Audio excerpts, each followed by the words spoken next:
Yang dibilang kemelekatan adalah rasa, kemelekatan terhadap sebuah rasa.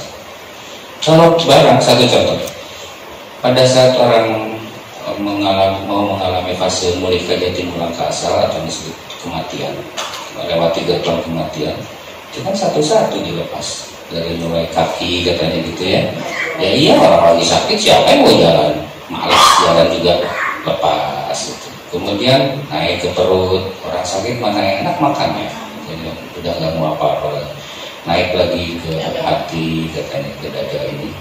Ya dia merasa mulai mengevaluasi diri bahwa oh saya itu gini mulai lagi. Lalu naik mulai ke tenggorokan, ke mulut, udah malas bicara gitu, ke telinga malas mendengar, terus lepas satu-satu. Lepas. Yang tersulit kan ini di bagian hati, yaitu rasa. Misalnya rasa bersalah, rasa kecewa, rasa sedih, dendam dan lain sebagainya. Sehingga siapapun yang akan melakukan perjalanan, saya menyebutnya perjalanan karena hidup adalah sebuah perjalanan. Bagaimana mungkin perjalanan spiritual seseorang bisa aktif, bisa naik gitu ke permukaan, bisa berjalan apabila masih ada kemelekatan mengenai rasa, entah itu kekecewaan, kesedihan atau apapun, karena dia mengendap dan berada di bawah sadar kita. Nah ini yang menghalangi. Jadi kenapa ya ini hidup kita jadi begini, kok nggak pernah mencapai kebahagiaan, kesenangan dan sebagainya? Karena kita menyimpan sesuatu, dan itulah yang membloking, sehingga perjalanan spiritual kita kayak terikat. Kalau diibaratkan itu balon gas, tapi diikat itu nggak bisa terbang dia, karena masih ada ikatan-ikatan itu, dan ikatan itu sangat banyak. Nah mungkin ibu bapak, saya yakin pernah merasakan semua, entah itu kekecewaan, kesedihan, kebencian, dan kedengkian dan lain sebagainya, iri termasuk. Yang paling umum adalah kesedihan dan dengki, itu yang paling sering. Saya ingin mengajak masuk ke wilayah menekung. Ya, menekung karena yang kita butuhkan adalah memaafkan. Memaafkan yang sebenarnya seperti apa? Jadi kalau diibaratkan molekul, karena tubuh manusia itu isinya molekul air dan lain sebagainya. Asalnya dia bentuknya bebas. Ini kita anggap sebagai molekul bebas. Ini kebebasan. Saat kita merasakan suatu kebencian, dendam, nanti dia akan nempel menjadi sebuah keterikatan. Nempel aja terus di sini. Nah ini satu kejadian tertentu. Ini bilanglah ini dendam. Lalu ada lagi kesedihan, nempel semua.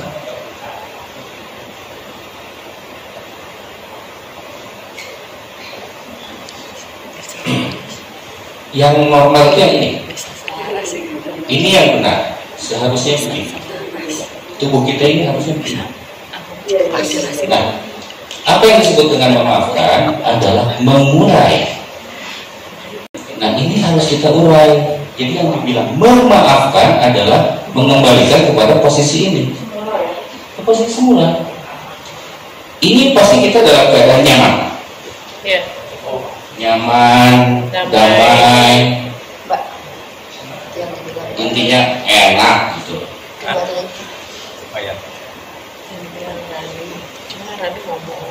Pada saat dendam ini kayak tadi, belum lagi ini nanti akan terikat.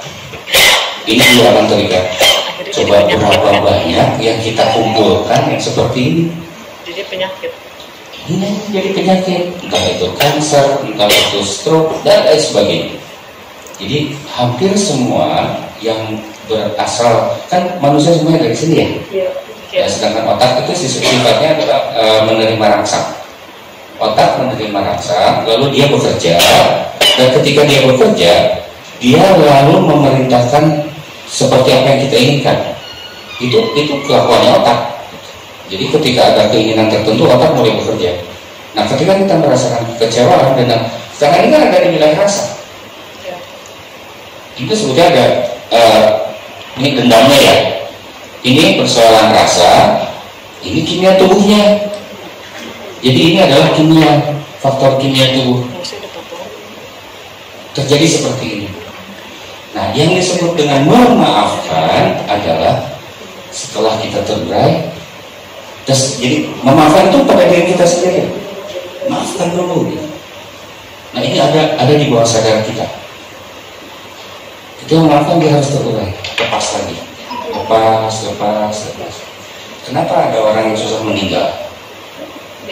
Karena ini yang disebut.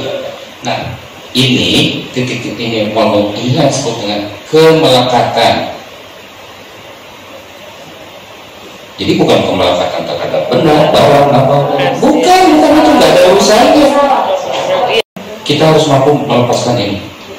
Kalau ingin kita pulang dan bersatu dengan semesta, karena ini ketika kita lepas, ini akan direkam oleh yang saya menyebutnya fakultas trauma. Kenapa disebut fakultas trauma? Karena ini trauma rasa yang dia tugasnya bekerja sama dengan yang disebut jiwa. Dan jiwa itu tumbuh. Tidak semua orang yang seperti saya itu muda sebetulnya. Badan bukan ukuran, umur bukan ukuran. Anak kecil, tapi jiwanya tumbuh, bukan tua, tumbuh, bahkan bisa melampaui umurnya. Ada juga orang yang sudah tua, kayak saya, tapi jiwanya tidak berkembang. Kenapa kita harus terkoneksi sama-sama? Itu untuk melepaskan ini, saling membantu, melepaskan ini. Karena ketika ini ada, yaitu tadi kemelekatan itu ada, bagaimana kita bisa berpulang? Sedangkan jiwa dalam proses pertumbuhannya dia mengikat. Nah, dengan adanya seperti ini, jiwa itu seperti tidak mendapat pasokan yang bagus gitu. Kan jiwa membutuhkan, siapa yang ibu bapak yang senangnya sedih kan nggak ada. Semua manusia ingin senang, ingin bahagia, ingin gembira. Tapi kenapa ya kita selalu mentok lagi di situ?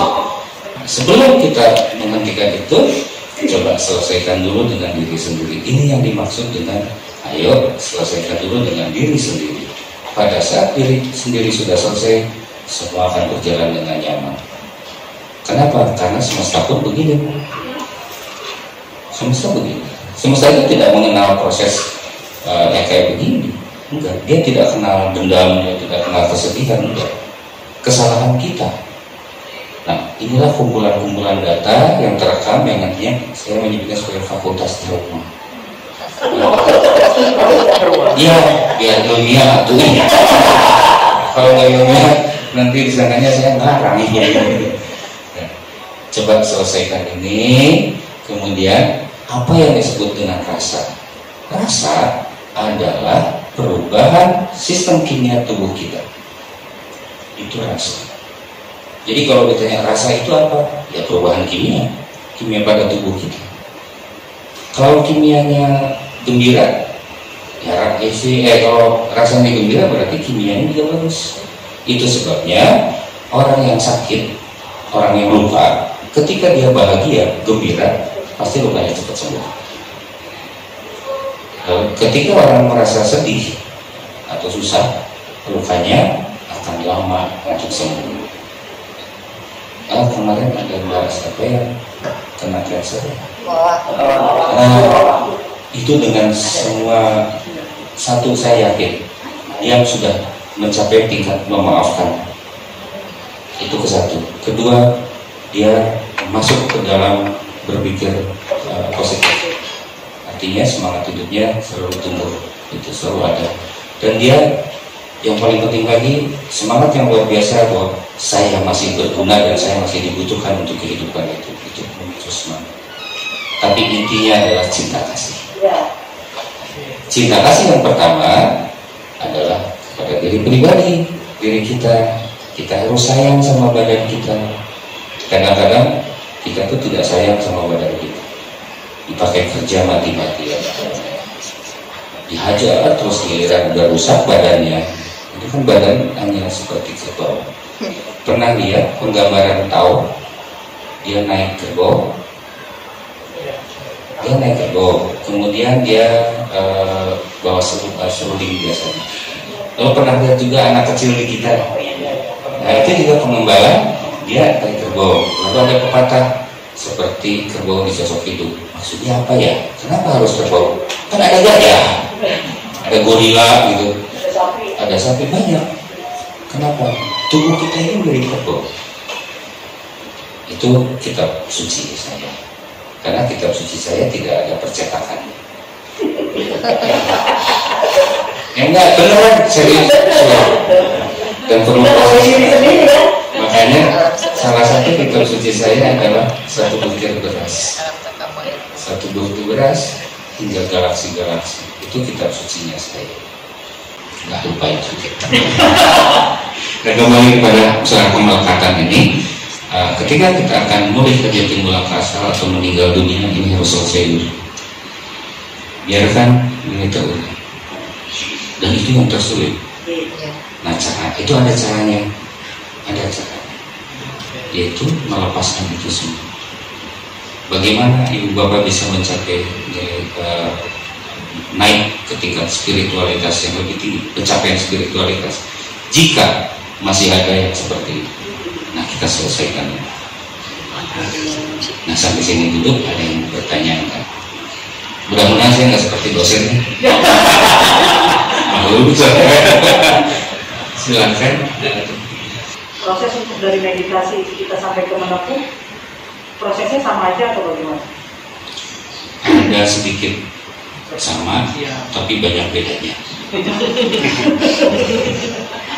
Menekung itu sampai ke tingkat aku adalah dia adalah itu. Kalau meditasi kita fokus. Nah, nanti yang di awal kita akan coba meditasi. Itu kita coba. Kita harus bisa merasakan. Kalau saya yang disebut ini, maksud saya berdiri. Saya terutama menyebut ini sebagai hiang. Iya, inilah hiang. Yang kita selalu terjebak oleh benda-benda, objek-objek. Ini hiang. Ini nggak tahu kapan adanya dan tidak tahu juga kapan tidak adanya. Inilah beliau bagi kami. Tentu selalu ada yang memerhatikan. Lalu yang menciptakan ini siapa? Itu bukan bagian saya, bukan bagian kita. Ini yang disebut ada, tapi tidak ada. Pernah mungkin membaca tentang cahaya di atas cahaya, lebih dan seterusnya, dan aku lebih dekat dengan berat lehermu dan seterusnya gitu. Aku tidak dilahirkan ini, aku tidak diperanakan ini. Bagi kami kalau merujuk terhadap ayat-ayat itu, bagi saya yang ya tiap negara punya sebutan. Ketika orang mengatakan gak ada yang protes tuh. Tapi ketika saya mengatakan hiang, semua protes. Apa itu hiang? Lah, orang-orang sepuh-sepuh kita itu menggunakan istilah sembah hiang, mempersembahkan diri kepada hiang, bukan menyembah agama itu. Bukan mempersembahkan diri kepada hiang, karena aku adalah dia adalah. Kalau tidak ada ini, ya, tidak ada beliau, kita mau ada di mana? Jangankan kita terlalu kecil, galaksi saja mau disimpan di mana? Begitu. Tapi itu jangan dulu dibahas. Nanti begini, ini yang terkoneksi, ya inilah yang mewadahi. Yang saya mengatakannya wadah itu rada kurang ajar juga ya kepada beliau. Tapi ya inilah keterbatasan sebagai manusia. Jangan lupa kita manusia, jangan melebih-lebihi dari itu. Bahwa saya punya keterbatasan, beliau juga mengerti. Kalau kita melampaui itu, jangan-jangan kita masuk ke dalam delusi atau kegilaan. Kembali, mungkin ada yang boleh ditanyakan lagi. Soal memaafkan, dapat dipahami. Jadi, ketika kita memaafkan diri kita sendiri, pertama itu terkait nyaman sekali, ringan sekali, nggak ada apa, nyaman sekali, luar biasa. Demikian juga ketika kita memaafkan orang lain, terasa sekali nggak ada rasa takut, nggak ada rasa apa-apa, sangat enak, sangat nyaman. Ini yang disebut sebagai kebahagiaan. Inilah mereka yang berpulang dengan sangat enak. Nah, kita kan tidak tahu berapa banyak di fakultas trauma kita merekam data-data yang seperti ini. Dendam itu bukan satu. Dendam ke si A, ke si B, ke si C, mungkin ada 6.000 orang itu kita dendami semua. Selesaikan itu. Lalu kesedihan, sedih itu banyak. Ada sedih karena dicubit, sedih karena banyak sekali. Selesaikan. Tapi kayaknya, saya juga tidak tahu, kayaknya ini kesedihan itu ada dalam satu file kok. Filenya sama gitu, ada slot, ada lacinya gitu, ada lemarinya. Khusus lemari kesedihan, nunggu di situ. Nah, kebiasaan kita itu kerjanya ngebukain lemari kesedihan itu, buka, tutup, buka, tutup. Padahal banyak sekali yang lain. Ini juga berkaitan dengan kemelekatan. Kemelekatan adalah persoalan rasa. Inilah yang paling penting. Bagaimana rasa ini harus diuraikan. Menuju kemana? Menuju kepada kebahagiaan, kan disebutnya ya, kebahagiaan. Ini adalah kemerdekaan. Jadilah manusia merdeka. Manusia yang berdaulat atas dirinya sendiri. Yang berdaulat atas dirinya sendiri itu apa? Yang kalau kita, leluhur kita mengajarkan manunggaling kaula Gusti. Kemanunggalan itu sudah tidak bisa terpisahkan. Tapi kita tahu diri mana yang menjadi kaula dan mana yang menjadi Gusti. Yang menjadi kaula adalah tubuh kita, yang menjadi Gusti adalah. Jadi kadang-kadang tubuh kita ini saking berkuasanya sampai Gustinya ini kalah. Gustinya kalah, atau sebaliknya. Ketika Gusti punya keinginan yang sangat besar, itu tidak seimbang dengan tubuhnya. Artinya begini juga, bahwa ketika kita menginginkan sesuatu, tempatkan Gusti ini lebih tinggi dari si kaula. Jadikan Gusti kita ini sosok yang berwibawa, sangat berwibawa, dan tidak mampu ditolak oleh si kaulanya. Tadi ngobrol dengan warga untuk datang ke sini. Pada saat Gustinya memerintah, ayo kamu pergi ke sana, atau saya, ayo kamu pergi ke sana. Ini tuh males sekali sih. Si kakinya bilang, atulah itu capek, mata saya tuh masih nggak asik gitu, masih ciboi, masih pengen tidur. Ini seperti itu. Cuman bukan kebetulan, karena saya tidak percaya kebetulan. Saya menyimpan Gusti saya lebih terhormat, lebih berwibawa dari tubuh saya. Maka diperintahkanlah tubuh saya untuk bergerak. Kita bergerak pada saat itu. Kira-kira seperti itu gambaran utamanya, gambaran umumnya. Kemudian ada satu hal yang sangat penting, bahwa ini semua tidak mungkin terjadi tanpa penguasa kita, tanpa yang menguasai diri kita, yaitu yang membuat kita hidup, nafas. Maka terkait erat Ketika meditasi dengan nafas, menekung dengan nafas, kita mencoba untuk menyelesaikan diri kita sendiri agar tingkat spiritualitas kita, tingkat jiwa kita dapat mengalami proses pendewasaan, naik terus. Lebih hebat manusia derajatnya kedewaan daripada dewa yang memiliki derajat kemanusiaan. Kalau saya percaya dewa, soalnya biarin lah, dewa apa juga, dewa pongguan, ya sebutannya apa saja mereka nggak marah. Kita bikin lebih relax, asik. Yang lebih enak lagi kalau ada tanya jawab, supaya saya nggak kayak di kampus, nggak bosan di kampus. Nah, ada satu hal yang perlu ibu bapak ketahui, bahwa tubuh manusia jauh lebih cerdas dari otak. Tuh, jauh lebih cerdas dari otak kita. Otak itu kerjanya bingung kok, dan kerjanya mikir enggak, ya, enggak, ya, enggak, ya. Benar nggak sih ini? Itu otak.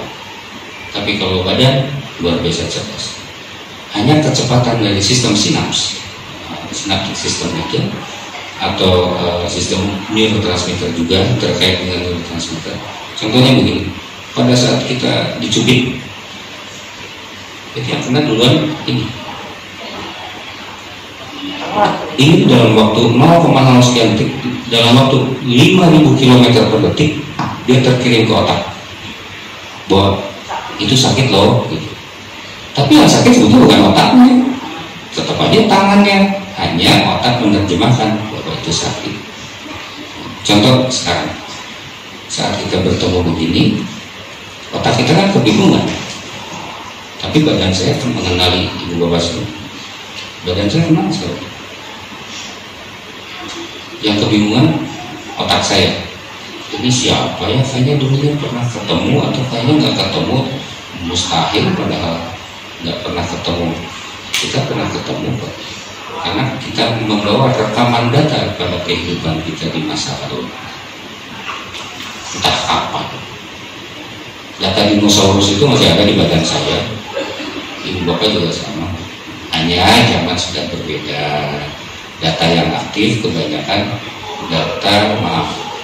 data yang dibawa pada tahun-tahun tertentu karena situasi dari sistem kerja semesta ini, terutama di ruang kebumian. Jadi pasti tidak akan salah. Kalau ada kebetulan, berarti Allah sering bikin proyek yang error. Iya, kok kebetulan nggak ada. Tidak ada kebetulan. Tidak ada kebetulan. Satu contoh, kalau memang saya tidak data saya memang tidak ada hari ini untuk bertemu dengan ibu bapak di jalan tadi, bisa saja terjadi sesuatu. Ya, bapak juga sama. Apabila tidak ada datanya untuk bertemu kita hari ini, pasti terjadi sesuatu. Entah itu berita yang tidak bisa ditinggalkan, terpaksa harus pergi ke tempat lain, dan seterusnya. Seperti itu. Tidak ada kebetulan. Kenapa kita bisa mengatakan jatuh cinta? Sebetulnya cinta itu tidak pernah jatuh. Kalau jatuh pasti hancur. Cinta itu tumbuh. Ya, cinta itu tumbuh. Jadi kalau ada yang bilang saya jatuh cinta sama kamu, bobok gue kadinya, hancur loh. Enggak, tumbuh cinta itu. Karena dari jatuh cinta itu ujungnya broken heart ya. Orang jatuh. Tumbuh, cinta itu tumbuh. Karena cinta itu perlu dipupuk. Ya, tumbuh berkembang. Saat seperti itu, pertama sebetulnya bukan otak. Jadi pada saat kita menyukai seseorang, sinyal diterima dulu oleh mata kita. Seolah-olah begitu ya, tubuh kita kenal duluan. Kok nyaman ya duduk dengan dia? Kita dengan duduk dengan saya, gatal. Kalau dengan ini kok nyaman ya duduk dengan dia? Bingung, otak kebingungan. otak kebingungan. Ada lagi orang yang dengan rayuan gila-gila tetap aja nggak berubah, kita gelo gitu. Karena tubuhnya memang menolak. Jadi otak kita itu selalu kebingungan. Hanya karena kecepatannya luar biasa, yaitu saya bilang sistem neurotransmitter itu dengan sistem sinaps itu bekerja 5.000 km per detik. Itu sebabnya kita tidak merasa aneh gitu. Kayaknya terjadi begitu saja dan terlalu cepat. Padahal ada jarak, ada waktu. Pertama, yang disebut naluri itu yang disebut kecerdasan tubuh tadi. Jadi bukan otak, bukan. Tubuh kita sudah tahu, sinyalnya sudah kita terima duluan. Ada rasa ya? Iya, karena diterima oleh badan, lalu badan kita kan mengolah kimianya berubah, mengirim sinyal ke otak, lalu otak menerjemahkan. Kata otak, jangan, karena kimia tubuh kita berubahnya nggak enak. Lalu otaknya bilang jangan, tapi begitu kimia tubuh kita enak, otak kita bilang ayo kerjakan. Nah, ada yang menghalangi, yaitu trauma. Ketika ada trauma, mulai bingung, iya apa enggak ya? Begitu kejadian pancek kurang bahasa Indonesianya kan kata aku juga. Itu saya pernah saya kasih contoh kemarin yang nyimpan gelas. Kita menyimpan gelas, kita tuh udah tahu itu pasti jatuh, taunya beneran jatuh, padahal kita sudah tahu. Nah itu tubuh kita sudah tahu melewati waktu. Hanya selama ini tubuh kita tidak terlatih. Penghalang lainnya, satu, karena kita sering berbohong pada diri kita sendiri. Bahasa Indonesia menolak itu deny. Ya, itu satu. Kedua, kita tidak jujur. Jadi ayo lebih jujur lagi. Enak, tidak enak, suka, tidak suka, lakukan atau katakan. Jangan disimpan. Begitu disimpan, ini yang terjadi. Nah ini yang memblok semua. Jadi ketika seharusnya kimia tubuh kita bekerja bagus, ini masih ada yang mengganjal, dan ini racun sangat mematikan. Ayo mulai mencoba memaafkan diri kita sendiri, dan ini semua harus kita ulang. Karena begitu. Caranya supaya diri kita lebih sensi, lebih mengenal diri. Oh yaudah, jangan. Jujur dan terima apa adanya. Jujur sesederhana mungkin. Jangan dikasih bunga-bunga yang baik. Jujur kan. Misalnya kita suka terhadap satu makanan. Maaf, nanti kita makan nih. Padahal nggak enak. Gitu. Karena menjaga rasa. Ini enak, enak, itu nggak boleh. Tapi ini kan nilai-nilai normatif ya, sedangkan kita bicara nilai natural. Nature-nya begitu harusnya. Tapi kita terhalangi oleh nilai-nilai normatif atau nilai-nilai yang dibangun dan disepakati oleh manusia, nilai manusia. Padahal satu contoh, lapar, makan, haus, minum. Nah biasanya kan kita nggak begitu. Ini diminum enggak? Ini silakan mau enggak? Udah. Padahal terawak. Karena normatif ya, bahwa kayaknya nggak sopan nih. Bukan berarti jelek ya, sopan satu bukan berarti jelek. Artinya berapa banyak yang tersisa di dalam diri kita nilai manusia yang seutuhnya. Jangan-jangan hanya tinggal 2% atau tinggal 10%, 90% adalah nilai-nilai buatan manusia yang selalu berubah dari zaman ke zaman, waktu ke waktu. Jangan-jangan begitu. Ini ambil contoh. Dulu di negeri kita itu perempuan itu nggak hanya pakai ini segini, ya payudaranya kemana-mana nggak ada masalah. Tapi sekarang kan tidak. Nah nilainya juga berubah. Irian perempuan yang seperti itu, laki-lakinya ya pakai koteka ya biasa saja, enggak jadi wow itu enggak biasa kalah gitu, karena ruang kebudayaannya begitu dan itu menjadi nilai naturalnya seperti itu. Ketika mulai dirubah terjadi perubahan, lalu kita mulai saling cap, saling merasa saya benar itu salah, banyaklah nilai-nilai terbentuk. Mungkin bersifat manusia semakin ditutupi semakin penasaran. Boleh jadi, karena pengalaman saya di kolam renang begitu. Karena saya lihat perempuan masih pakai anduk, wow. Begitu dia buka, dia pakai baju berenang, terus dia berenang tadi biasa aja, itu nggak ada apa-apa, nggak jadi aneh gitu di sini. Enggak, saya bukan orang baik-baik. Jadi saya belajar dari keburukan saya, kejelekan saya, kelemahan saya. Saya belajar dari situ. Jadi jangan mengira bahwa saya bisa bicara seperti ini karena saya baca buku atau apa. Enggak. Saya membaca data yang ada di dalam diri saya berdasarkan pengalaman-pengalaman saya. Kalau hanya untuk membaca buku, saya bisa merekomendasikan buku-buku apa saja yang bagus. Artinya kita tidak perlu buku di sini, kita tinggal beli ke Gramedia aja. Apa nanya? Silahkan. Untuk membedakan rasa dengan rasa-rasanya, terus membedakan pikir dengan pikiran sejati. Cuma itu. Mana ada pikiran sejati? Itu loh yang tadi saya maksud. Perubahan kimia tubuh kita itu kan yang tidak bisa berbohong.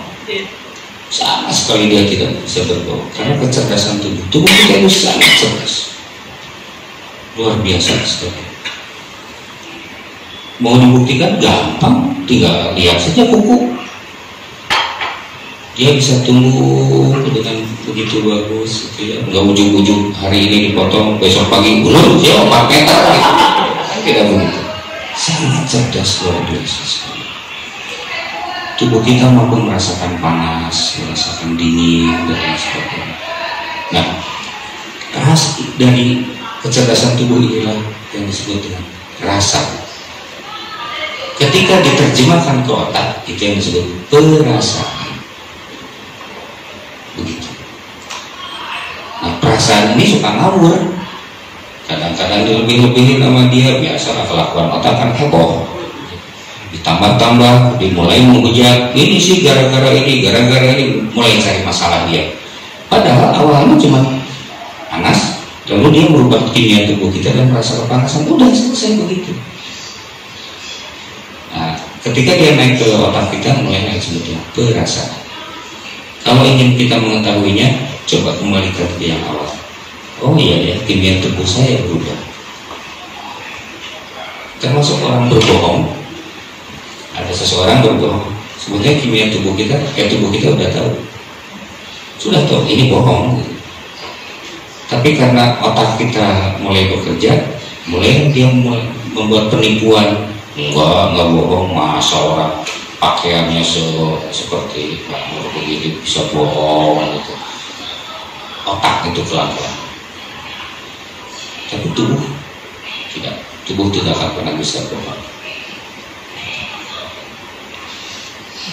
Jadi biasakan jujur, tidak deny atau menolak, blocking ya. Itu mengabaikan, blocking, menutup diri, menutup kebenaran atau misalnya tidak menerima apa adanya, dan biasakan untuk berpikir sederhana. Begitu, karena sudah jam 1, kiranya rupanya sudah mulai kelaparan.